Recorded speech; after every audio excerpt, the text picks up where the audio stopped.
Hello student, आज हम शुरू करने जा रहे हैं फोटोसिंथेसिस चैप्टर का आखिरी भाग। फोटोसिंथेसिस के चैप्टर में अब तक हम उसकी क्रियाविधि समझ चुके हैं। पहले हमने लाइट रिएक्शन पढ़ी, उसके बाद डार्क रिएक्शन पढ़ी। डार्क रिएक्शन में भी विविधताएं देखी, C3 चक्र आया, उसके बाद C4 चक्र और उसके बाद केम चक्र, और इस बीच में फोटो रेस्पिरेशन की भी हमने बात की। फोटोसिंथेसिस के चैप्टर का ये पूरा था मैकेनिज्म। नाउ चैप्टर के अंत में हमें इस पूरे कार्य को प्रभावित करने वाले कारकों के बारे में थोड़ी बहुत बातें की गई है। फोटोसिंथेसिस एक काफी जटिल और काफी बड़ी महत्वपूर्ण प्रक्रिया है, और ये एक ऐसी प्रक्रिया है जो कई कारकों द्वारा नियंत्रित होगी। ठीक है, तो आखिर कौन कौन से कारक हैं, किस तरह से वो फोटोसिंथेसिस को प्रभावित करते हैं, कब वो बढ़ाते हैं, कब वो घटाते हैं। जब इन कारकों का हमें नॉलेज होगा तब संभवतः हम पौधों को कृत्रिम रूप से भी वो उपयुक्त कारक प्रदान कर पाएंगे, जिससे कि हम उनकी प्रकाश संश्लेषण की दर में वृद्धि हो। जैसे हम एग्रीकल्चर के अंदर पौधे उगा रहे हैं या किसी कृत्रिम वातावरण में ग्रीन हाउस में पौधे उगा रहे हैं, तो हमें फोटोसिंथेसिस के कारकों का पता होना चाहिए और पौधा किस कारक को कितना चाहता है ये हमें मालूम होना चाहिए। तो हम वो चीजें प्रदान करके हम अपनी उत्पादकता बढ़ा सकते हैं। तो अध्ययन किया गया, अलग अलग कई कारक सामने आए और साफ साफ पता चल रहा है कि प्रकाश संश्लेषण, जो कि एक जटिल विधि है, एक साथ कई कारकों से प्रभावित होती है। ये कारक बाहरी कारक भी हैं जो वातावरणीय कारक हैं, और पौधे के अपने अंदरूनी कारक इंटरनल फैक्टर भी हैं। हम दोनों की बात करेंगे। वैसे पौधा या फोटोसिंथेसिस बाहरी कारकों से ज्यादा प्रभावित होता है बजाय कि अपने आंतरिक कारकों, क्योंकि अपने आंतरिक कारकों को तो पौधा अपने हिसाब से एडजस्ट करके ही बनाता है। वो अपने आंतरिक कारकों को इस तरह से बनाता है जिससे कि अच्छे से अच्छा प्रकाश संश्लेषण हो सके। ये उसका अनुकूलन कहो या उसकी आनुवांशिकता कहो, तो उसमें हमें इतना ज्यादा विविधता नहीं मिलेगी जितनी बाहरी, क्योंकि बाहरी कारक जो है वो पौधे के हाथ में नहीं है। तापमान, प्रकाश, CO2 जो भी है, तो इसीलिए हम देखते हैं कि बाहरी कारकों का प्रभाव ज्यादा दिखता है। तो हम जो कारकों की बात करेंगे, जैसा मैंने कहा, ये एक जटिल प्रक्रिया है और ये कई बाहरी व आंतरिक कारकों से प्रभावित होता है। बाहरी कारक में जैसे कि प्रकाश, लाइट, CO2 की सांद्रता, तापमान, जल, ऑक्सीजन सांद्रता, जो सामान्य वातावरणीय कारक हैं वही लिखे।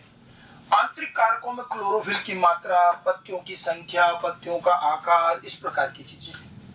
तो पहले हम बात करेंगे बाहरी कारकों पर, फिर बात करेंगे आंतरिक कारकों पर। अच्छा, क्योंकि ये प्रक्रिया कई कारकों से नियंत्रित होती है, तो एक जटिल प्रश्न यहाँ पर यह आता है कि जब इतने सारे कारक प्रभावित कर रहे हैं, तो हम ये कैसे पता लगाएं कि वास्तव में कौन सा कारक इस समय पौधे के लिए ज्यादा इंपॉर्टेंट, ज्यादा क्रिटिकल है। ठीक है, इस पर काम भी हुआ। जब इतने सारे कारक हैं तो बड़ा मुश्किल काम हो जाएगा फोटोसिंथेसिस को नियंत्रित करना, बढ़ाना, किसको बढ़ाएं किसको नहीं बढ़ाएं, कौन अच्छा कौन बुरा। इस पर अलग अलग तरह से कार्य हुआ, और एक वैज्ञानिक थे ब्लैकमैन। ठीक है, हाँ, डार्क रिएक्शन में भी नाम आया था ब्लैकमैन। ब्लैकमैन ने हमें एक तरीका दिया और एक सिद्धांत दिया। ब्लैकमैन का कहना था कि केवल फोटोसिंथेसिस के लिए नहीं, उन्होंने प्लांट फिजियोलॉजी के लिए एक जनरल नियम दिया कि जब भी कोई कार्य की प्रक्रिया, फिजियोलॉजिकल प्रोसेस, एक साथ कई कारकों से प्रभावित होती है, तो ऐसे में उस प्रक्रिया की दर उस कारक द्वारा नियंत्रित होगी जो सबसे कम या न्यूनतम है। और इन्होंने इस तरह से एक लॉ ऑफ लिमिटिंग फैक्टर, सीमाकारी कारकों का सिद्धांत दिया कि भले बहुत सारे कारक से कोई प्रक्रिया प्रभावित हो रही है, लेकिन सीमाकारी सारे नहीं होते, लिमिटिंग सारे नहीं है, कोई एक ही है। भले वो कोई सा भी हो, लेकिन एक जो होता है वो ज्यादा तकलीफ देता है। ठीक है, और इसीलिए कारकों पर आने से पहले थोड़ा सा उसको समझ लें। ब्लैकमैन्स लॉ ऑफ लिमिटिंग फैक्टर, सीमाकारी कारकों का नियम कहते हैं, जो ब्लैकमैन द्वारा दिया गया, जिसमें मैंने आपको कहा था कि जब कोई फिजियोलॉजिकल प्रक्रिया कई कारकों से नियंत्रित होती है, तो प्रक्रिया की दर उस कारक पर निर्भर करती है जो सबसे कम, सबसे न्यूनतम होता है, और जो सबसे न्यूनतम होता है वही इसमें क्या कहलाएगा, सीमाकारी। ये तो सीमाकारी हुआ, जो दर को नियंत्रित तो ये करेगा। ठीक है, और देखिए इतने सारे कारकों में सारे कारक सीमाकारी नहीं हो सकते। कोई एक जो सबसे कम है सारे कारकों में, जो सबसे पीछे, सबसे कम, सबसे धीमा है, वो ही दर को प्रभावित कर रहा है, उसको बढ़ाने पर ही दर बढ़ेगी, ये ध्यान रखना। तो पहले तो हमें यह तय करना होता है कि कौन सा कारक इस वक्त सीमाकारी है, तो कौन होगा, जो सबसे कम है, सबसे धीमा है, और प्रक्रिया की दर उसको बढ़ाने पे बढ़ेगी जो पहले से ज्यादा, उसको बढ़ाने से कोई फर्क नहीं पड़ेगा। ठीक है, तो ये चीज कहलाती सीमाकारी कारकों का नियम। इसको हम कई तरह से देख सकते हैं। जैसे हम अपनी जिंदगी में बात करें तो हमारी जिंदगी भी कई कारकों से प्रभावित होती है।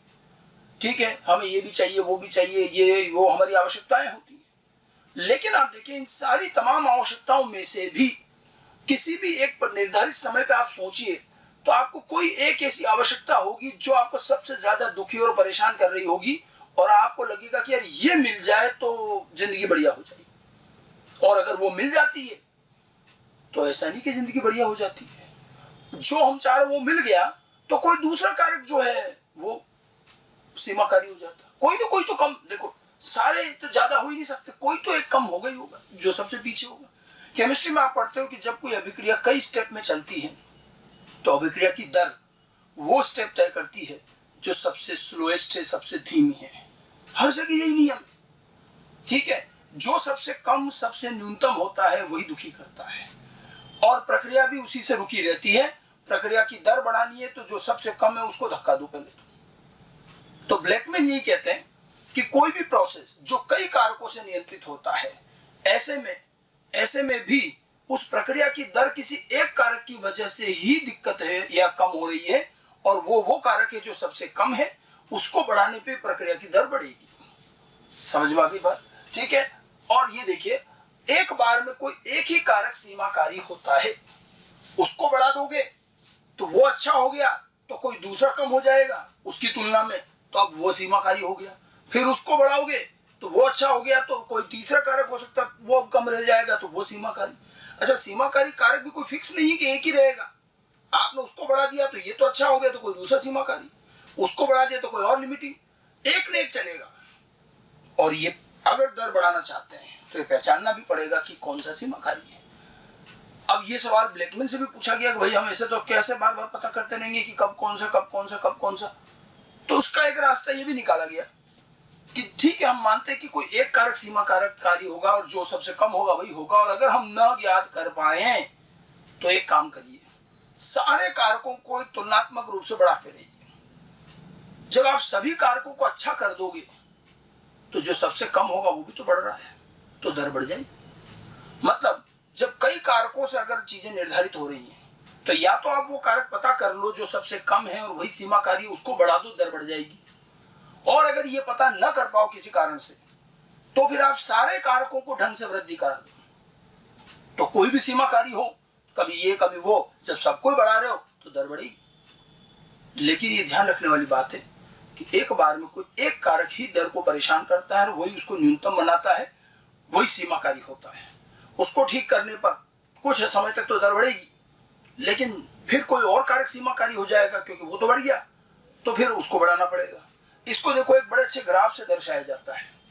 ठीक है, कि मान लेते हैं कि एक प्रकाश, सामान्य प्रकाश तीव्रता जो कि मान लीजिए नॉर्मली दिन में होती है, एक सामान्य प्रकाश तीव्रता पर पौधा जो है 5 मिलीग्राम CO2 उपयोग में ले सकता है। सामान्य प्रकाश पर, नॉर्मल जो एक प्रकाश तीव्रता होती है उस पर इतनी CO2, लेकिन अभी उपलब्ध कितनी है, 1 मिलीग्राम CO2।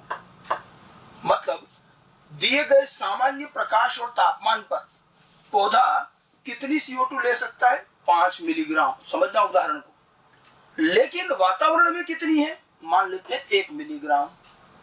तो सीमाकारी कारक कौन हुआ, CO2। 5, भाई जो तापमान प्रकाश अभी है उस पर आप 5 मिलीग्राम CO2 ले सकते हो, लेकिन वातावरण में तो एक ही है, तो न्यूनतम कौन, CO2, और CO2 सबसे कम दिख रहा है, इसकी वजह से फोटोसिंथेसिस कम चलेगा। अब अगर आप CO2 की मात्रा 1 से 5 बढ़ा दें तो फोटोसिंथेसिस की दर बढ़ेगी कि नहीं बढ़ेगी, बिल्कुल बढ़ेगी। प्रकाश तापमान तो अच्छा ही, CO2 5 होनी चाहिए लेकिन एक ही है, यही न्यूनतम है, यही सीमाकारी है। अब CO2 बढ़ाई, CO2 बढ़ा रहे हैं, दर बढ़ रही है। 1 से 2, 2 से 3, 4, 5 तक भी ले गए तो भी दर बढ़ेगी, लेकिन अब हम देखते हैं कि जैसे हमने 5 से बढ़ा दी, 7, 8, 10 मिलीग्राम तक भी कर दी, तो हम देख रहे हैं बाद में CO2 से दर नहीं बढ़ रही। कहां तक बढ़ी? 5 तक तो बढ़ी, उसके बाद नहीं बढ़ी। फिर CO2 बढ़ाने पर दर कांस्टेंट हो जाती है। जैसे ग्राफ में देखिए CO2 की सांद्रता और ये ROP। अच्छा एक चीज और बता दूं, ये जगह जगह मैं ROP लिखूंगा। ROP का मतलब क्या है? ROP का मतलब होता है रेट ऑफ फोटोसिंथेसिस, प्रकाश संश्लेषण की दर। इसको संक्षिप्त में अपन लिखेंगे हर जगह ROP। तो ये दर है। अब देखिए CO2 की सांद्रता बढ़ाई तो दर बढ़ रही है, पीले रंग से लाइन बना रखी देखो। लेकिन ये A से B तक आए जब तक तो बढ़ रही, लेकिन उसके बाद ये क्या हो गई? कांस्टेंट हो गई। इसका मतलब दर मान लो 5 मिलीग्राम तक पहुंच गई। अब उसके बाद CO2 भले आपने 5 से बढ़ाकर 8-10 कर दी, तो CO2 अब सीमाकारी नहीं रही, क्योंकि CO2 तो आपने बढ़ा दी अच्छी खासी। अब कोई और कारक कम हो गया और पता चला कि जितनी प्रकाश तीव्रता थी उस पर 5 मिलीग्राम CO2 तक तो आप ले सकते थे। अब ज्यादा CO2 तब ले पाओगे जब लाइट बढ़ाओगे। तो अब कम कौन हो गया? लाइट। प्रकाश तीव्रता जो है उस पर इतनी हो रही, अगर तीव्रता बढ़ा दो तो फिर और CO2 काम में ले सकते हो। आपने CO2 खूब सारी कर दी, लेकिन 5 के बाद दर नहीं बढ़ रही, क्योंकि अब प्रकाश कम हो गया, तीव्रता। तो अब हम इससे आगे दर बढ़ानी है, तो अब लाइट बढ़ाएंगे। CO2 तो ठीक है ज्यादा करके रख दी, अब हम यहां से B से D तक ले गए इस दर को। तो B से D तक इस दर को कौन लेके गया? जब हमने लाइट बढ़ाई तब ये आगे बढ़ा। ठीक है, प्रकाश की तीव्रता बढ़ाते गए, CO2 तो अच्छी खासी कर ही रखी है आपने, तो दर बढ़ती जाएगी। लेकिन हम देख रहे हैं कि एक सीमा तक आकर के प्रकाश तीव्रता बढ़ाने पर दर बढ़ती है, लेकिन उसके बाद वो भी कांस्टेंट हो जाती है। इसका मतलब अब आपने CO2 अच्छी खासी कर रखी है, प्रकाश भी बढ़िया कर लिया, फिर भी दर जो है यहीं तक ही बढ़ी, D तक, फिर कांस्टेंट हो गई। इसका मतलब कोई और कारक अब सीमाकारी हो गया। जांच करने पता चला कि भाई साहब तापमान की कमी आ गई, क्योंकि जितना तापमान था उस हिसाब से ये CO2 और प्रकाश यहां तक तो ले आए दर को। अब तापमान लिमिटेड है, या तो अब आप थोड़ा तापमान भी बढ़ा दो तो कार्य और आसान हो जाएगा। तो फिर अगली जो दर बढ़ेगी वो तापमान को बढ़ाने से बढ़ेगी, और वो भी एक सीमा तक ही होगा, फिर कांस्टेंट। मतलब आप देखिए अलग अलग समय में अलग अलग कारक की वजह से दर बढ़ रही है। पहले CO2 की वजह से दर बढ़ी, फिर प्रकाश की वजह से, फिर तापमान की वजह से। यानी कि रेट बढ़ा, जिस कारक को बढ़ाने पर दर बढ़े वही सीमाकारी है। तो पहले में कौन सीमाकारी था? CO2। फिर उसके बाद कौन हो गया? प्रकाश। फिर उसके बाद तापमान। ये ध्यान रखना कि जिस कारक को बढ़ाने पर प्रकाश संश्लेषण या क्रिया की दर बढ़े, मतलब वही सीमाकारी था, क्योंकि वो कम होगा, बढ़ाओगे तो दर भी बढ़ेगी। आगे बात समझ में? तो जो सबसे कम होता है वही अवरोध पैदा करता है, और उसी को सीमाकारी कारक कहते हैं। तो या तो सीमाकारी कारक की पहचान होनी चाहिए, फिर उसको बढ़ाने पर दर भी बढ़ेगी उसी के साथ साथ। लेकिन ये सीमाकारी कारक कोई स्थायी रूप से नहीं रहता, उसको बढ़ाने पर वो तो अच्छा हो जाएगा तो कोई दूसरा कारक सीमाकारी हो जाएगा, फिर उसको बढ़ाना पड़ेगा, फिर कोई तीसरा कारक, जो मैंने आपको यहाँ दिखा रखा है। ठीक है, तो ब्लैकमैन का कहना यही है कि भले कोई प्रक्रिया बहुत सारे कारकों से प्रभावित होती हो, लेकिन एक बार में कोई एक कारक ही उसकी दर नियंत्रित करता है, और वो कारक जो सबसे न्यूनतम मात्रा में होता है वही होता है। उसी को हम सीमाकारी कारक कहते हैं, और सीमाकारी कारक को बढ़ाने पर भी दर में वृद्धि होगी। ठीक है, सीमाकारी कारक पहचान में न आने पर यह भी सलाह दी जाती है कि समस्त कारकों को ठीक ठाक दर से बढ़ाते रहिए, तो फिर कोई भी सीमाकारी रहे, अगर सब कोई बढ़ा रहे हो तो दर तो अपने आप बढ़ती रहेगी। आगे बात समझ में? तो Blackman law of limiting factor यही कहता है।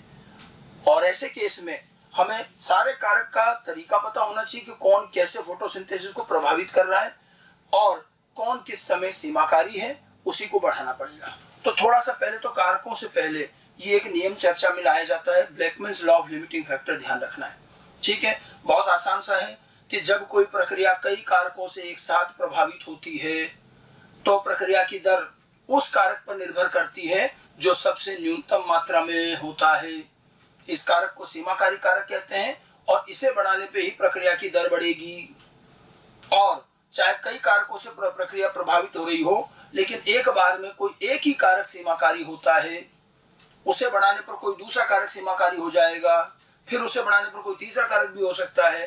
तो इस तरह से ये पूरा प्रोसेस चलता रहेगा। इसी को हम ब्लैकमैन्स लॉ ऑफ लिमिटिंग फैक्टर कहते हैं। समझ में आई बात। अब हम एक एक कारक को लेते हैं। पहले बाहरी कारक लेंगे, वही हमारे लिए ज्यादा इंपॉर्टेंट है, और सबसे पहले लाइट, प्रकाश की बात करेंगे। फोटोसिंथेसिस का सबसे मुख्य कारक ही वही है। तो एक्सटर्नल फैक्टर, बाहरी फैक्टर में हम सबसे पहले लाइट, प्रकाश की बात करें। फोटोसिंथेसिस में लाइट का उपयोग होना ही होना है। इस पर बहुत सारी बातें मैं पहले कर चुका हूं चैप्टर में। जो बातें पहले हो चुकी हैं उनको दोबारा हम रिपीट नहीं करेंगे। वैसे प्रकाश जो है, प्रकाश संश्लेषण को दो तरह से प्रभावित करता है। प्रकाश की दो प्रॉपर्टी हमारे काम आती है, एक तो गुणात्मक प्रभाव उसका और एक मात्रात्मक प्रभाव। प्रकाश की गुणवत्ता और प्रकाश की मात्रा, दोनों चीजें फोटोसिंथेसिस को अफेक्ट करती है। हमने एक वर्णी प्रकाश दे दे करके प्रकाश संश्लेषण की दर देखी थी। अलग अलग वर्णकों में हमने प्रकाश अवशोषण का तरीका देखा। तो हमने गुणवत्ता पर तो बहुत अध्ययन पहले कर लिया है। मतलब जो पूरा सोलर रेडिएशन आती है और जो हमारा स्पेक्ट्रम है, मैंने आपको बताया था, उस स्पेक्ट्रम में दृश्य प्रकाश क्षेत्र का 400 से 700 नैनोमीटर का लाइट फोटोसिंथेसिस में सबसे ज्यादा काम आता है। उसे हम PAR पार कहते हैं, फोटोसिंथेटिकली एक्टिव रेडिएशन। और इसी आधार पर एक्शन स्पेक्ट्रम बनाया गया कि कौन सी वेवलेंथ पर कितनी फोटोसिंथेसिस की रेट, एक्शन स्पेक्ट्रम याद कीजिए। और वो हमारे क्लोरोफिल वर्णकों के जो ग्राफ थे एब्जॉर्प्शन स्पेक्ट्रम के समानांतर ही बना। तो ये सब बातें हो चुकी हैं। प्रकाश की गुणवत्ता तरंगदैर्घ्य से संबंधित है, ठीक है। और 400 से 700 नैनोमीटर की लाइट ही फोटोसिंथेसिस में सबसे ज्यादा काम आती है। इसको हम PAR कहते हैं और इसी से हम एक्शन स्पेक्ट्रम बनाते हैं। तो ये सब चीजें हम ऑलरेडी पहले पढ़ चुके हैं, इसलिए मैं ज्यादा डिटेल में नहीं जाऊंगा। मैंने आपको बताया भी था कि अगर हम एक वर्णी प्रकाश दे रहे हैं तो ब्लू लाइट और रेड लाइट सबसे बढ़िया रहती है, जिसमें फोटोसिंथेसिस अच्छा मिलता है, ठीक है। ब्लू लाइट में आप देखो अच्छा खासा एब्जॉर्प्शन है, उतना ही बढ़िया फोटोसिंथेसिस भी है।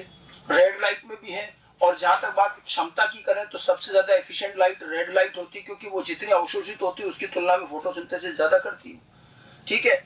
और अगर हम समग्र रूप से बात करें तो न नीला न पीला कुछ नहीं, जो श्वेत प्रकाश होता है वो सबसे बढ़िया फोटोसिंथेसिस करता है। हमने आपको रेड ड्रॉप और इमर्सन समृद्धि प्रभाव बताया कि हम 680 से छोटी तरंगदैर्घ्य पे जो प्रकाश संश्लेषण की दर प्राप्त कर रहे हैं और 680 से ऊपर वाले में जो प्राप्त कर रहे हैं, अगर पूरा श्वेत प्रकाश पूरा स्पेक्ट्रम दे दिया जाए तो दोनों को जोड़ से भी ज्यादा मिलेगा।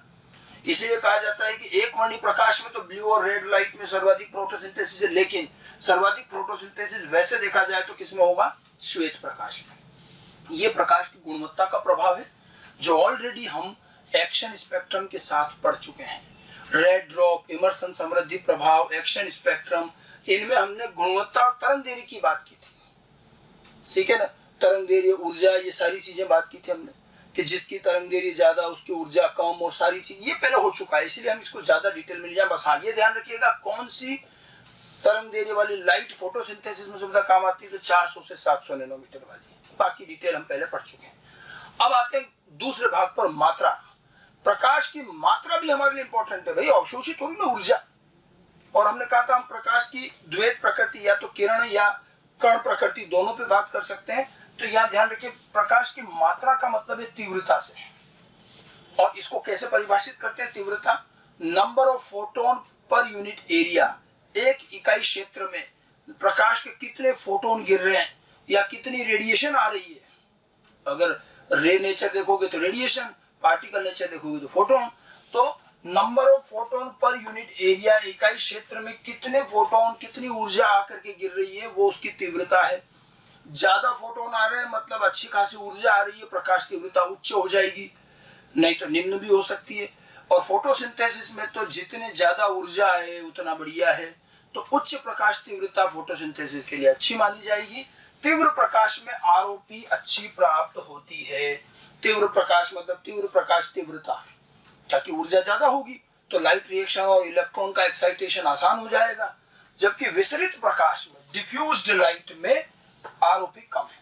मतलब एक अच्छी खासी सीधे धूप में पौधा है और तेज प्रकाश उस पर गिर रहा है, तो अच्छी प्रकाश तीव्रता में आप देखिएगा फोटोसिंथेसिस भी बढ़िया होता है। एक सीमा तक तो खैर रहता ही है, हर चीज की ऊपरी सीमा भी तो होगी। लेकिन हाँ एकदम बिल्कुल अंधेरे में, छाया में रखा है, जहाँ प्रकाश भी थोड़ा सा इनडायरेक्टली आ रहा है, तो विसरित प्रकाश जो कहते हैं डिफ्यूज्ड लाइट, उसमें फोटोसिंथेसिस ज्यादा अच्छा नहीं होगा। तो पौधे जो है सूर्य के प्रकाश में सीधा उगना पसंद करते हैं ताकि अच्छी प्रकाश तीव्रता मिले, तो अच्छी फोटोसिंथेसिस हो। ठीक है। हाँ, तीव्रता के साथ साथ में हमने ये भी देखा है कि प्रकाश की अवधि का भी थोड़ा असर तो होता है। ठीक है, प्रकाश की अवधि का भी आरओपी पर प्रभाव होता है। और ये देखा गया कि अगर आप सतत रूप से प्रकाश देते जा रहे हैं तो जो प्रकाश संश्लेषण की दर बनती है उसकी बजाय अगर आप थोड़ा थोड़ा अंतराल दें, आंतरायिक प्रकाश, तो ये ज्यादा अच्छी दर बनाता है। मतलब कंटिन्यू, वैसे दिन में तो कंटिन्यू लाइट ही गिरेगी तो भी फोटोसिंथेसिस बढ़िया ही होता है, लेकिन अगर आप ऐसा कर पाए, कृत्रिम रूप से करके देखा गया कि हम कंटिन्यू प्रकाश न देकर के बीच में थोड़ा सा गैप कर दें, अंतराल कर दें, ज्यादा बड़ा नहीं, थोड़ा थोड़ा गैप कर दें, तो हम देखते हैं कि प्रकाश संश्लेषण की उत्पादकता ज्यादा हो जाती है। उसका कारण है कि लगातार आप जब लाइट दोगे, लाइट रिएक्शन चल रही है, एटीपी NADPH2 ऊर्जा बनती रहेगी, लेकिन उपयोग तो उपयोग के तरीके से होगी ना। लेकिन अगर आप बीच बीच में आप थोड़ा सा प्रकाश हटा देते हैं, गैप कर देते हैं, तो ऐसे में वो ऊर्जा रूप जो है काम आ जाते हैं। देखिए, एटीपी NADPH2 बनाने के लिए लाइट तो चाहिए, लेकिन एडीपी और NADP भी तो चाहिए। मतलब वो खाली होके तो आए वापस। अब पता चला अपने खूब लाइट आ रही है, सारे एडीपी एटीपी में बदल गए, सारे NADP NADPH2 बन गए। अब जब तक वो काम में नहीं आएंगे डार्क रिएक्शन में, तब तक नए थोड़ी बनेंगे वापस। तो कभी कभी बीच में लाइट का अंतराल कर देने से ये रहता है कि आपको एडीपी और NADPH2 की उपलब्धता अच्छे से बन जाती है। तो देखा गया कि ऐसे में भी फोटोसिंथेसिस की दर अच्छी प्राप्त होती है। हालांकि ये आंतरायिक प्रकाश ये कृत्रिम रूप से आप कर सकते हो, बाकी तो धूप लगातार ही गिरती है। हाँ, दिन में कभी बादल आ गए, थोड़ी लाइट कम हो गई, बढ़ गई, तो उससे नुकसान नहीं है, वो आंतरायिक प्रकाश से भी दर अच्छी ही रहती है। बाकी तीव्र प्रकाश में फोटोसिंथेसिस अच्छा आएगा, विसरित या कम प्रकाश तीव्रता में कम आएगा। प्रकाश की तीव्रता को लेकर एनसीईआरटी ने एक ग्राफ द्वारा इसको समझाने की कोशिश करी है। हम उसी ग्राफ को समझे क्योंकि उस पर क्वेश्चन भी बनते हैं। एक ग्राफ दिखा रखा है जिसमें तीव्रता की बात की गई है, देखिए ये। ठीक है, ये प्रकाश की तीव्रता है जो बढ़ते हुए क्रम है, इधर ये रेट ऑफ फोटोसिंथेसिस है, और ये कर्व बना रखा है जो सीधा चल रहा है, उसके बाद में ये स्थायी सा हो गया है, और ये कुछ इसके अंदर हिस्से बना दिए, ये ए हिस्सा, बी हिस्सा, सी, फिर ये डी और ई बिंदु। अब ये ग्राफ देकर हमसे पूछा जाता है कि भैया क्या क्या चीज दर्शाई जा रही। आप इस ग्राफ को ध्यान से देखिए, आपको क्या दिखेगा कि पहले प्रकाश तीव्रता बढ़ाने पर रेट ऑफ फोटोसिंथेसिस भी अच्छी खासी बढ़ रही है, फिर थोड़ा बढ़ोतरी धीमी हो गई और फिर स्थायी हो गई। ये दिख रहा है।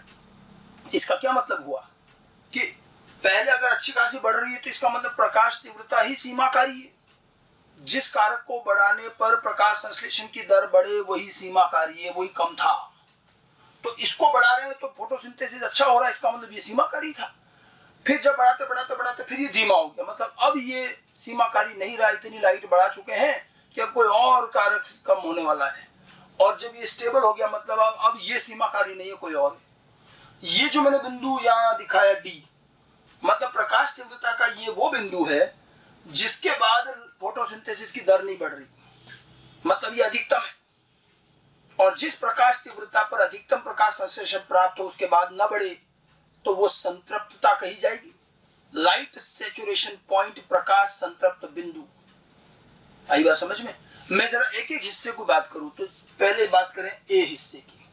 तो ए क्या दर्शा रहा है? ये तीर का निशान ऐसा ही बना रखा है एनसीईआरटी ने, बताएंगे। ए क्या दिखा रहा है? प्रकाश तीव्रता सीमाकारी कारक है। इस हिस्से में तो बढ़िया लगा, जैसे जैसे बढ़ा रहे हो बढ़ती जा रही है, तो यहाँ तो ये सीमाकारी कारक है और इसीलिए जैसे बढ़ा रहे दर बढ़ रही है। फिर बी हिस्से में थोड़ी कम हो रही है। बी में क्या दिख रहा है? सीमाकारी कारक के रूप में प्रकाश तीव्रता का प्रभाव कम होता जा रहा है। प्रकाश तीव्रता का प्रभाव कम होता जा रहा है क्योंकि अब स्लो हो गया है, बढ़ा तो दी अच्छी खासी, अब कम होती जा रही है। और सी में आते क्या हुआ? प्रकाश तीव्रता अब सीमाकारी कारक नहीं है क्योंकि अब यहाँ स्टेबल हो गया। तो अब ये सीमाकारी कारक नहीं है और प्रकाश बढ़ाने पर भी दर नहीं बढ़ रही, इसका मतलब कोई और कारक सीमाकारी हो गया, और इसका मतलब कोई अन्य कारक सीमाकारी है। और मुख्यतः वो कौन हो सकता है? CO2। जब प्रकाश अच्छी खासी कर देते हो तो CO2 ये जो सबसे ज्यादा सीमाकारी रहता है, तो CO2, बाकी तो कोई और भी हो सकता है, लेकिन लाइट नहीं। यहाँ ए में लाइट सीमाकारी है और इसीलिए जैसे जैसे लाइट बढ़ा रहे हो, तीव्रता बढ़ा रहे हो, दर बढ़ रही है। बी में आते आते अब सीमाकारी प्रभाव कम होता जा रहा है क्योंकि बढ़ा चुके हो लाइट, और सी में आते आते तो अब लाइट इतनी ज्यादा हो चुकी है कि लाइट सीमाकारी नहीं रही, कोई और कारक सीमाकारी होगा। डी बिंदु क्या हुआ, ये वो बिंदु है तीव्रता का जिस पर अधिकतम फोटोसिंथेसिस मिल रहा है, तो इस डी को कहेंगे लाइट सैचुरेशन पॉइंट, संतृप्त बिंदु। प्रकाश की अधिकतम मात्रा जो कि पौधों द्वारा प्रकाश संश्लेषण में उपयोग की जाती है। अब लाइट इतनी तो अब चाहे कितनी ज्यादा दे दो वो नहीं यूज होगी, तो जो अधिकतम मात्रा जिस पर कि वो लाइट फोटोसिंथेसिस में यूज हो सकती है, जिस पर फोटोसिंथेसिस बढ़िया मिलेगा, वही संतृप्तता है। और जब इसका आकलन किया गया कितना, तो एक अच्छे खासे दिन में जब अच्छी खासी सूर्य का प्रकाश आ रहा है, तो आप देखिए जो सूर्य का प्रकाश आता है वो तो बहुत ज्यादा होता है, उतरा थोड़ी लिया जाता है। आने वाले सूर्य के प्रकाश का हमारे 400 से 700 दृश्य प्रकाश क्षेत्र की जो रेंज है, उसमें जितना प्रकाश आ रहा है उसका 10% जो है उसी पे संतृप्तता आ जाती है। 10% ही काम आता है मान लीजिए, ठीक है। फुल लाइट इंटेंसिटी का लगभग 10%।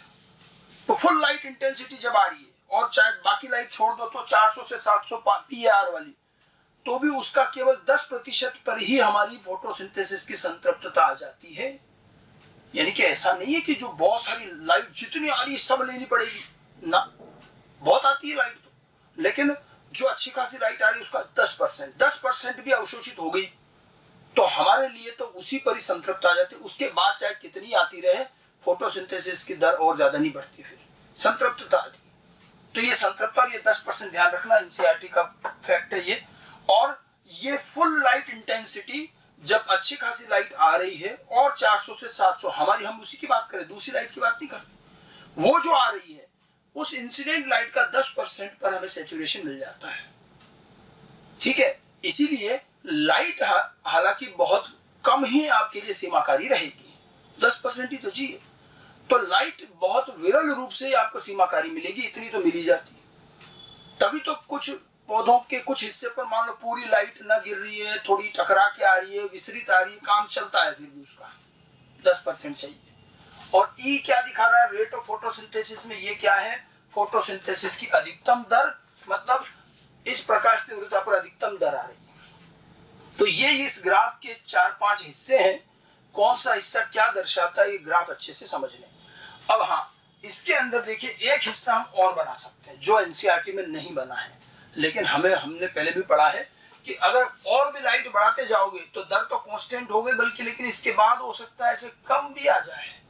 एक हिस्सा आप ये और बना सकते हो सकता कभी ग्राफ में दिखा दें, ये आप इसको F मान लो, DE तक हो गया, F मान लो। ये एनसीईआरटी में नहीं दिखा रखा, लेकिन हमने पाया कि बहुत ज्यादा तीव्रता बढ़ाने पर दर तो नहीं बढ़ेगी बल्कि घट जाती है।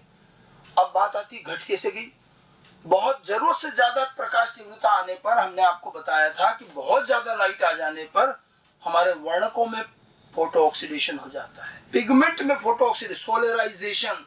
अधिक प्रकाश तीव्रता पर पिगमेंट का फोटो ऑक्सीडेशन होना, पिगमेंट नष्ट हो जाते हैं, तो पिगमेंट नष्ट हो जाएंगे तो पूरा फोटोसिंथेसिस फिर कम हो जाएगा। इसीलिए एक सीमा तक ठीक है, फिर तो घटेगी। आप इसमें F में ये लिख सकते हैं, यहाँ पर क्या होगा कि अत्यधिक प्रकाश तीव्रता पर रेट ऑफ फोटोसिंथेसिस में कमी आ जाती है, ठीक है। और ये किस कारण से होता है, वर्णकों के प्रकाश ऑक्सीकरण, फोटो ऑक्सीडेशन के कारण।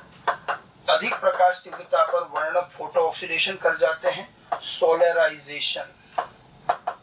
इस कारण से फिर से दर कम होने लगेगी। ये और जोड़ सकते हो। अब ये हिस्सा क्योंकि एनसीईआरटी में नहीं है तो हो सकता है क्वेश्चन में आपको यहीं तक ही मिले, और अगर ये झुकाया हुआ दिखा रखा है तो समझ जाइएगा सोलराइजेशन जोड़ दिया है, समझ गए। तो बहुत ही ज्यादा फोटोसिंथेसिस, लाइट बढ़ जाएगी, प्रकाश तीव्रता बढ़ जाएगी, तो फिर पिगमेंट का फोटो ऑक्सीडेशन होने लग जाएगा, तब वापस दर कम हो जाती। लेकिन ये कई बार आपको दिखाया वो ना भी मिले, ठीक है। तो ये तो हमने प्रकाश तीव्रता, जो प्रकाश का मात्रात्मक भाग है उस पर बात की है। गुणात्मक भाग तरंगदैर्घ्य है जिस पर हम पहले बात कर चुके हैं, ये मात्रात्मक भाग की बात करिए। अच्छा, लाइट से संबंधित एक और पॉइंट ध्यान रखिएगा, लाइट कंपनसेशन पॉइंट। एक तो था लाइट सैचुरेशन पॉइंट, प्रकाश संतृप्त बिंदु, ये प्रकाश की वो तीव्रता है जिस पर अधिकतम प्रकाश अवशोषण कर चुके हो आप और अधिकतम दर है, वो संतृप्तता आ गई। लेकिन ये अलग चीज है। कंपनसेशन पॉइंट मतलब प्रकाश संतुलन बिंदु है, वो संतृप्त है, ये संतुलन है। संतुलन किसके साथ? श्वसन के साथ। अब इसकी परिभाषा ध्यान रखना कि वह प्रकाश तीव्रता जिस पर पौधे में प्रकाश संश्लेषण की दर आरओपी श्वसन की दर के बराबर हो जाए, वो लाइट इंटेंसिटी जब फोटोसिंथेसिस की रेट और श्वसन की रेट बराबर हो जाए, उस तीव्रता को हम क्या कहेंगे? प्रकाश संतुलन बिंदु। मतलब श्वसन और फोटोसिंथेसिस एक दूसरे को संतुलित कर रहे हैं, ठीक है। और ये अब आप देखिए, आमतौर पर सामान्य दिन में प्रकाश संश्लेषण की दर श्वसन की दर से कहीं गुना ज्यादा होता है, करीब करीब 10 गुना का अंतर होता है।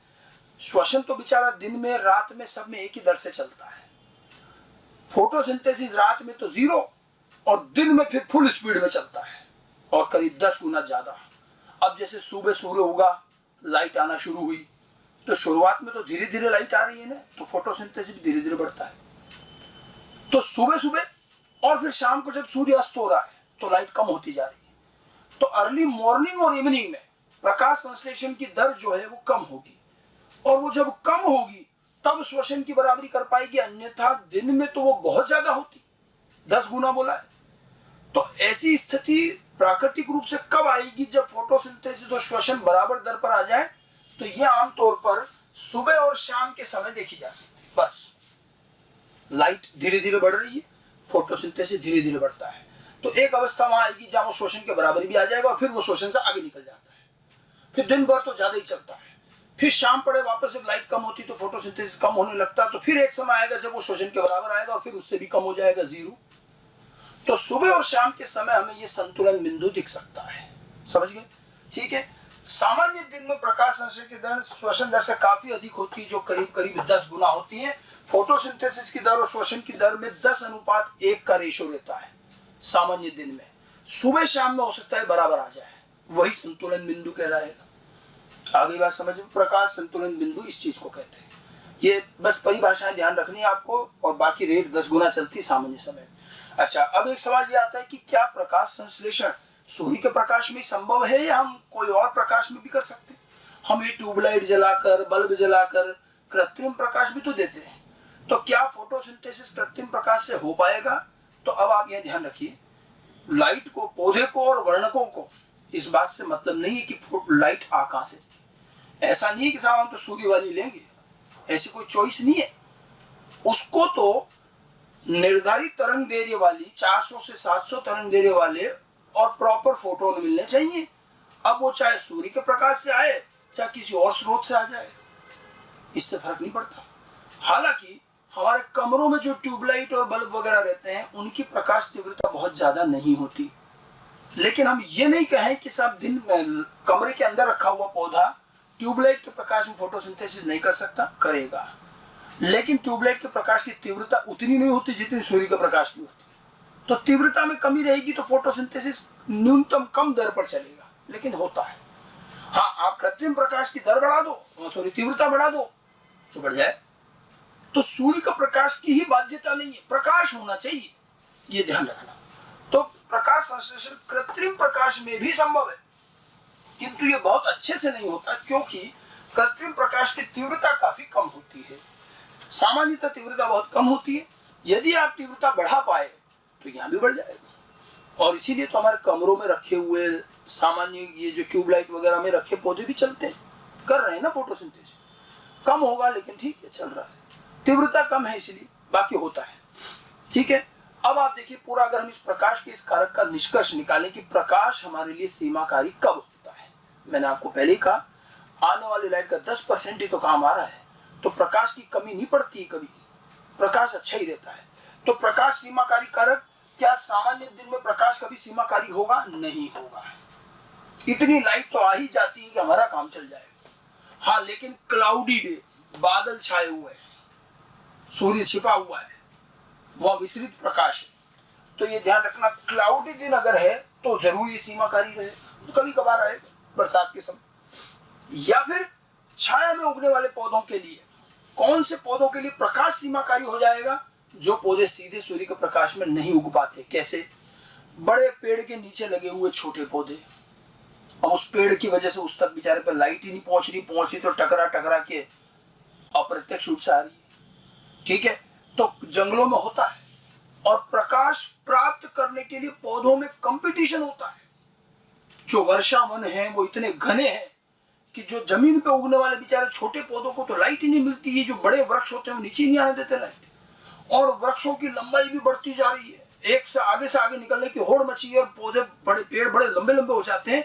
ये लंबाई बढ़ने का एक कारण है कि वो लाइट के लिए प्रतिस्पर्धा करते हैं, ज्यादा से ज्यादा लाइट प्राप्त करने के लिए लंबे हो जाते हैं, तो पेड़ भी लंबे लंबे हो जाते हैं।